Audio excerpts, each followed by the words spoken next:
Are you really being taught anything by a spiritual teacher?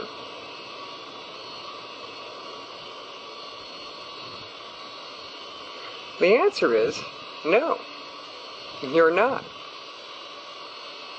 You're not learning anything. I'm not teaching you anything. All those famous spiritual teachers are not teaching you anything. The books aren't teaching you anything. They're reminding you of truth you already know.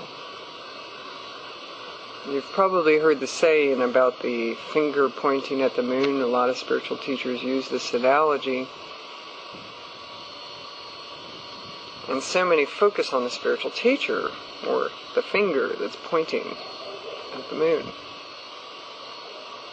instead of focusing on the moon, which is what the teacher is pointing to.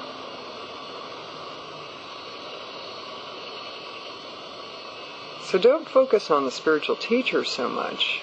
There's a tendency in human beings to worship or adore or become a devotee.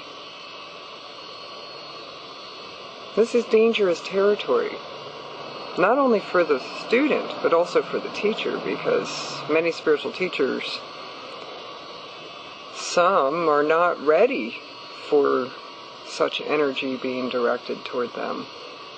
And the ego can take that and run with it. And for the student, it's a spiritual trap. Yes, it's true, many spiritual teachers are very lovable and it's easy to fall in love with them. But think of them as your fellow beings, your fellow human beings, rather than your teacher or someone who knows something that you don't, because they don't have anything you don't have. Nothing. No spiritual teacher knows anything more than you do. In fact, you don't really need a spiritual teacher. If you're able to quiet your mind long enough to receive the wisdom that comes from within, you wouldn't need a spiritual teacher at all. And you would get all the same information that a spiritual teacher could give you, because it's truth that's already within you. It's not something that's outside of you. You already are the master. If you're the whole self, the ocean, not just the drop, then you already have all the information. All you have to do is become quiet and listen to what comes from within, because the teacher is within you.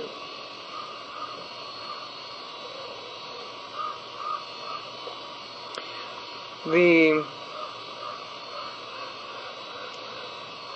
reality of it is that life is the guru. Life is your teacher. And you are responsible for setting up your life in certain ways.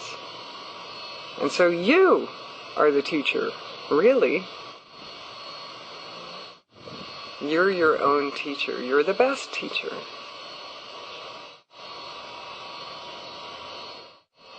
Life brings you experiences, brings you certain people, brings you certain information.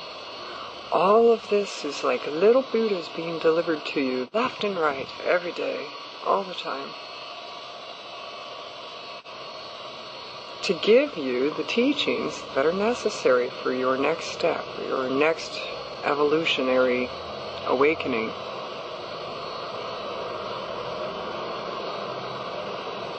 So don't look outside of yourself for the teacher. The teacher is all around you. It's your life.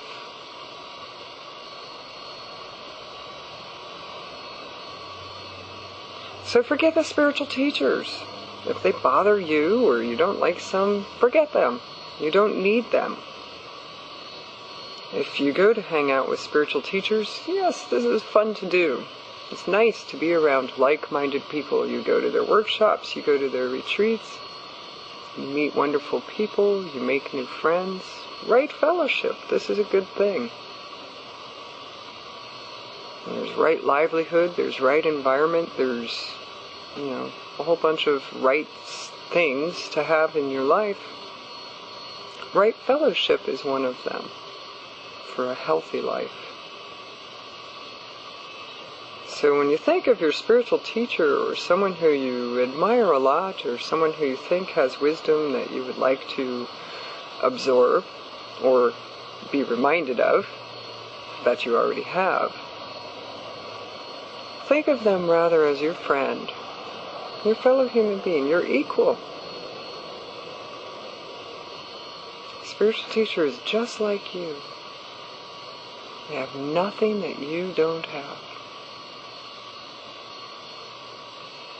And consider it right livelihood rather than going to be devoted to someone or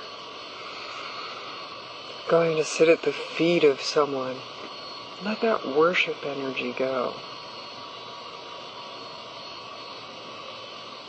It's one thing to love a spiritual teacher and adore someone just the way you love and adore members of your family or your pets.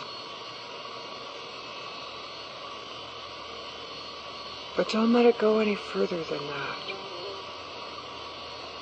Otherwise, you create a state of inequality between yourself and the teacher. And this creates an obstacle for you to enlightenment. Thinking that, oh, well, someone over there is more evolved than I am. And so there's something I have to fix first. There's still something I must do in order to be as evolved and as enlightened as that.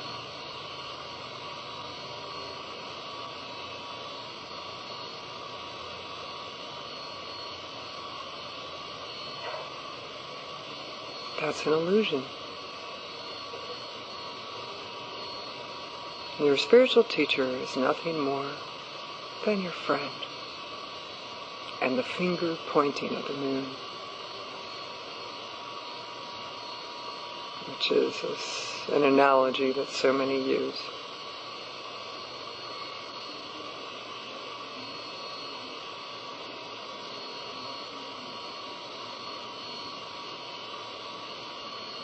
Be your own teacher. Be your own guru. Visit many spiritual teachers. Don't just pick one. Visit a few. And make friends with them in your heart. And enjoy the other people who come to their workshops and retreats as your friends and equals also. But really, you are your teacher. Yes, you are your guru.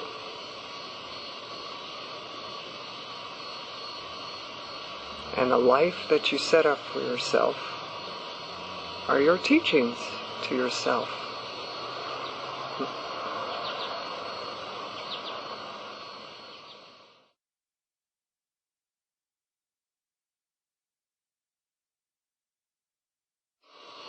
Are you really being taught anything by a spiritual teacher?